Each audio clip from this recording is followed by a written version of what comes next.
ഞെട്ടിച്ചോ? ഈ സിനിമ കണ്ടു കഴിഞ്ഞപ്പോൾ എങ്ങനെയായിരുന്നു? നമ്മൾ സൊസൈറ്റി ഒരുപാട് മാറാനൊക്കെ ഉണ്ട്, ഇനി നടപ്പിലാക്കേണ്ട കുറെ അങ്ങനെ ഫീൽ ചെയ്തോ? വിവാഹത്തിനെ കുറിച്ച് ആധികാരികമായിട്ട് പറയാൻ എനിക്കറിയില്ല. കാത്തിരിപ്പിന് ശേഷം ഇറങ്ങുന്ന ആ ഒരു ഫീൽ അത് എന്താ പറഞ്ഞു കഴിഞ്ഞാൽ ഇപ്പം പുതിയൊരു ടോപ്പിക്കല്ല. നമ്മുടെ സ്ത്രീകൾ ഒരുപാട് കാലങ്ങളായി അനുഭവിച്ചു വരുന്ന ഒരു ടോപ്പിക്കിനെ കുറിച്ചാണ് സംസാരിച്ചിരിക്കുന്നത്. അതിൻ്റെ ഒരു ഡിഫറെൻറ്റ് പേഴ്സ്പെക്റ്റീവിൽ കൂടി കാര്യങ്ങൾ റെപ്രസെൻറ്റ് ചെയ്തിരിക്കുകയാണ്.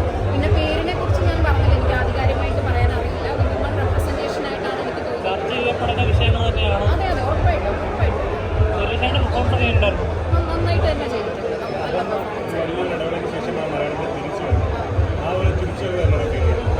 നല്ലൊരു ചോയ്സ് ഓഫ് സിനിമയായിരുന്നു. സ്ക്രിപ്റ്റ് നല്ലൊരു ടോപ്പിക് ആയതുകൊണ്ട് തന്നെ അനുപമയുടെ ആ ചോയ്സ് ചിന്താമണി പോലീസ് അങ്ങനെ പറയാൻ പറ്റില്ല. ഈ ഒരു ടോപ്പിക് എന്ന് പറഞ്ഞു കഴിഞ്ഞാൽ നമ്മുടെ സമൂഹത്തിൽ ഒരുപാട് കാലമായിട്ട് സ്ത്രീകൾ അനുഭവിക്കുന്ന ഒരു ടോപ്പിക് തന്നെയാണ്. പക്ഷെ അതിനെ നമുക്ക് അതുപോലൊരു കഥ എന്ന് പറയാൻ പറ്റില്ല ഒരിക്കലും. പക്ഷേ വക്കീലെന്നുള്ള രീതിയിൽ സുരേഷ് സാറിനെ കാണുമ്പോൾ ചിലപ്പോൾ അങ്ങനെ ഒരു നൊസ്റ്റാൾജിയ വരുമായിരിക്കും. പക്ഷെ എനിക്കൊരു ഭയങ്കര ഫ്രഷ് ആയിട്ടാണ്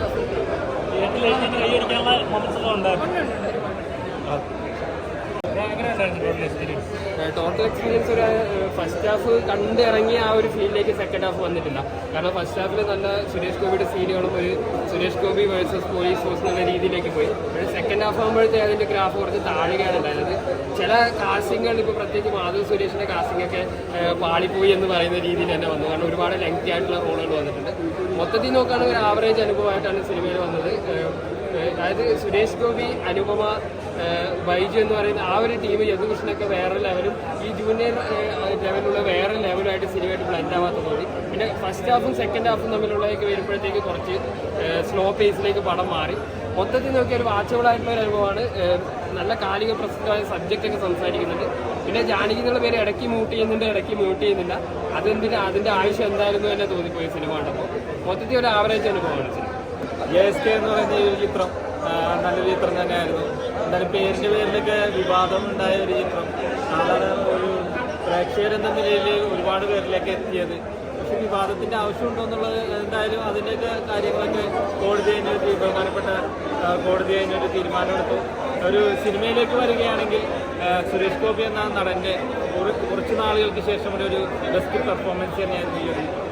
പിന്നെ അതേപോലെ തന്നെ അനുപമ പരമേശ്വരൻ, അതേപോലെ തന്നെ ശ്രുതി രാമചന്ദ്രൻ, പിന്നെ മാധവ് സുരേഷ്, പിന്നെ അഷ്കർ അലി, നമ്മുടെ ആസിഫ് അലിയുടെ അനിയൻ, അദ്ദേഹം മികച്ചൊരു കഥാപാത്രമായിട്ട് തന്നെ ഉണ്ട്. അങ്ങനെ ഒരുപാട് പേര് ഉള്ള വില്യം വേഷം ചെയ്തിരിക്കുന്ന ആ ഒരു നല്ല ഒരുപാട് ആർട്ടിസ്റ്റുകൾ അവരെല്ലാവരും നല്ല രീതിയിൽ തന്നെ ചെയ്തിട്ടുണ്ട്.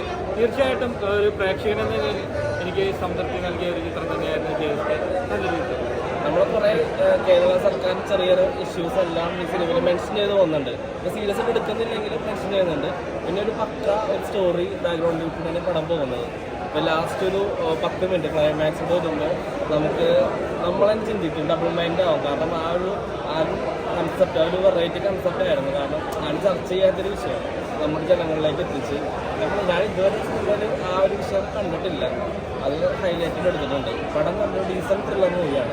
എല്ലാവരും കാണാൻ പറ്റിയ ഒരു മൂവി തന്നെയാണ്. ഭയങ്കരമായിട്ട് ഇഷ്ടപ്പെട്ടു.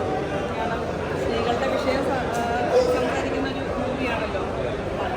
ഇഷ്ടമായിട്ടുണ്ടായിരുന്നു. പെർഫോമൻസ് ഒക്കെ ബാക്കിയുള്ളവരുടെ അനുപമയുടെയും മാധവൻ്റെയും ഒക്കെ എല്ലാവരുടെയും ഇഷ്ടമായി. പക്ഷേ മാധവിൻ്റെ ഇൻ്റർവ്യൂസൊക്കെ ഞാൻ റെഗുലറായിട്ട് കാണാറുണ്ട്. കാരണം പേഴ്സണലി എനിക്ക് മാധവിൻ്റെ ഇൻ്റർവ്യൂസൊക്കെ ഭയങ്കര ഇഷ്ടമാണ്. സംസാര രീതിയൊക്കെ ഭയങ്കര പ്രതികരണ ശേഷിയൊക്കെ ഭയങ്കര. പക്ഷേ ആ ഇൻ്റർവ്യൂ കണ്ട മാധവനായിട്ട് എനിക്കിതിൽ തോന്നിയില്ല. അത്രയും കൊണ്ട് ഒരു ആ ക്യാരക്ടർ സ്ക്രിപ്റ്റിലുള്ളതെങ്കിലും അവർക്ക് അഭിനയിക്കാൻ പറ്റുമോ. അപ്പോൾ അത്രയും അങ്ങോട്ട് ഒരു പേഴ്സണൽ ഇതാണ്.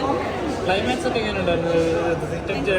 കൈയടിക്കണം തോന്നിയ മൊമെന്റ്സ് ഒക്കെ ഉണ്ടായിരുന്നു. എങ്ങനെ ഓരോ ഡയലോഗ് എഴുന്നേറ്റ് ക്ലൈമാക്സ് അടിപൊളിയായിരുന്നു, കുഴപ്പമില്ല. അതായത് മുന്നോട്ട് പോകുന്നവർക്ക് നമുക്കൊരു ക്യൂരിയോസിറ്റി, ഇത് ഏത് ലെവലിലാണ് പോകുന്നത്, എങ്ങനെ പോകുന്നത്, ഇങ്ങനെ ഒരു ആകാംക്ഷ ഉണ്ടായിരുന്നു. കുഴപ്പമില്ല. ഇത്രയും കോൺട്രവേഴ്സി ഒക്കെ എന്തിനാ ഉണ്ടാക്കിയെന്നുള്ളതാണ് ഞാനിങ്ങനെ ആലോചിക്കുന്നത് കണ്ടപ്പോൾ. അല്ല, അതിന് അങ്ങനെ കോൺട്രവേഴ്സികൾ ഒരു സാധനം ഞാൻ അതിൽ കണ്ടില്ല. പടത്തിന് മുന്നെയാണ് ഈ കോൺട്രവേഴ്സീസ് എല്ലാം ഉണ്ടായത്. പക്ഷേ ഇനി പടം റിലീസായി അതിൽ പറഞ്ഞ ചില കാര്യങ്ങളൊന്നും ഇപ്പോൾ ചിലപ്പോൾ പലർക്കും അക്സെപ്റ്റബിൾ ആയെന്ന് വരില്ല. അപ്പോൾ പടത്തിൽ പറയുന്ന പല കാര്യങ്ങളും. അപ്പോൾ ഇനിയൊരു വലിയൊരു കോൺട്രവേഴ്സി ഉണ്ടാകാൻ ചാൻസ് ഉണ്ടെന്ന് തോന്നുന്നുണ്ടോ?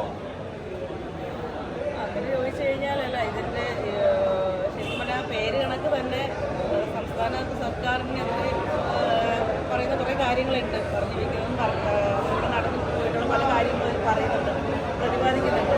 അപ്പോൾ ശരിക്കും സാധാരണ ജനങ്ങൾ ചോദിക്കാൻ ആഗ്രഹിക്കുന്ന പക്ഷേ സാധാരണ ജനങ്ങൾക്ക് ചോദിക്കാൻ പേടിയുള്ളതും ധൈര്യമില്ലാത്ത കുറേ കാര്യങ്ങൾ ഈ സിനിമ പറയുന്നുണ്ട്. അല്ലെങ്കിൽ വേറെ ആർക്കും അങ്ങനെ എടുക്കാൻ പറ്റാത്ത കുറേ കാര്യങ്ങൾ അവർ ധൈര്യത്തോടുകൂടി പറയുന്നുണ്ട്. അറിയില്ല അതിനിപ്പോൾ അതിന് എന്തെങ്കിലും കോൺട്രവേഴ്സി ആവോ ഇല്ലയെന്നൊന്നും അറിയത്തില്ല. അത് വലിയ സംസാര വിഷയമാവോ അല്ലെങ്കിൽ അതിനെക്കുറിച്ച് ഇനി വേറെ എന്തെങ്കിലും വിവാദമാവോ എന്നൊന്നും അറിയില്ല. അപ്പോൾ സിനിമ ഇപ്പോൾ ഫസ്റ്റ് കണ്ടു ഇറങ്ങിയ സമയത്ത് പേരിൽ പറഞ്ഞ കോൺട്രവേഴ്സി ഉണ്ടായെങ്കിലും അതൊരു കാര്യമില്ലാത്ത കാര്യമായിരുന്നു. ശരിക്കും അവർ സർക്കാരിനെതിരെ ശബ്ദിക്കുന്ന കുറേ കാര്യങ്ങളുണ്ടല്ലോ. തിയേറ്ററിൽ കണ്ടിരിക്കേണ്ട പടം തന്നെയാണ് കമ്പനിയെ പറ്റി. തിയേറ്ററിൽ ഒരു വൺ ടൈം എന്ന് എനിക്ക് അത്രേ തോന്നുള്ളൂ. അങ്ങനെ ഭയങ്കര ഇതായിട്ട് തോന്നില്ല. പക്ഷേ ഒരു ത്രെഡ് എനിക്കിഷ്ടമായി. ഒരു അത് ചോദിക്കുന്ന കുറേ കാര്യങ്ങളുണ്ട്. ഒരു പെണ്ണിനെ ഇപ്പോൾ ഒരു സാധാരണ ബാക്കിയൊക്കെ പോട്ടെ, റോഡും ബാക്കി എല്ലാം പോയി എല്ലാം വിട്ടിട്ട് ഇപ്പോൾ നമ്മളുടെ ഒരു കേരളത്തിലാണ് എവിടെയാണെങ്കിലും ശരി പുറത്ത് നമ്മൾ വീട്ടിൽ നിന്ന് ഇറങ്ങി പുറത്തോട്ടിറങ്ങി കഴിഞ്ഞാൽ തിരിച്ച് എത്തുന്ന ഒരു പെണ്ണിനെ ഒന്ന് യൂറിൻ പാസ് ചെയ്യാനെങ്കിലും എവിടെയെങ്കിലും എന്തെങ്കിലും ഒരു സൗകര്യം ഉണ്ടോ എന്നൊക്കെ ചോദ്യം തന്നെയുണ്ട്.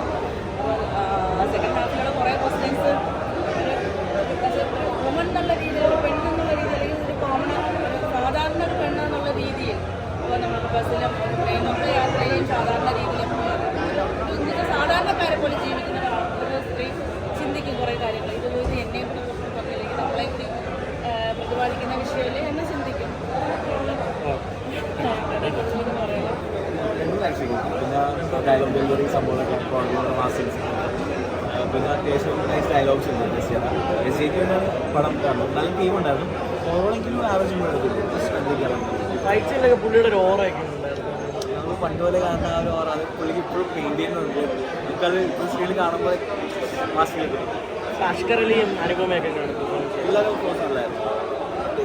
പിന്നെ അച്ഛൻ മോൻ ഓവറോൾ ഒരു ആവറേജ്. മാധവനെ കണ്ടെന്നാണ് പ്രതീക്ഷ തോന്നുന്നത് ഒരു ഭാവി സൂപ്പർ സ്റ്റാർ ആയത്.